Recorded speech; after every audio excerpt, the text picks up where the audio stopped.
మంచి రాజకీయ నాయకుల యొక్క గ్రహస్థితి ఎలా ఉంటది అనేటువంటి అంశాన్ని చూసుకున్నట్లయితే, మంచి రాజకీయ నాయకుడు అనేది ఎప్పుడు చెప్తాము? ముందు దాని గురించి ప్రజలకి మేలు చేయడం, తను ఎన్నుకోబడ్డ గ్రామానికి, గ్రామ ప్రజలకి, లేదా పట్టణము లేదా మండలము ఏదైనా అవ్వచ్చు, వారి వారికి ఆర్డర్ను అనుసరించి ఆయా గ్రామానికి ఆయా ప్రజలకి మేలు చేయడమే తన యొక్క ప్రధానమైన ఎజెండా. అసలు యాక్చువల్లీ పాలిటిక్స్ అనేదే అది. సో మన వ్యక్తిగత కారణాలు ఏవైనా అయ్యుండొచ్చు.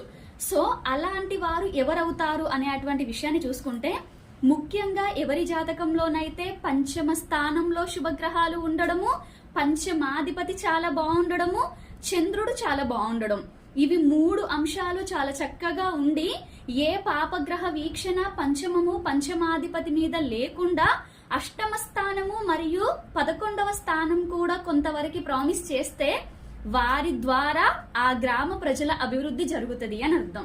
ఓకే.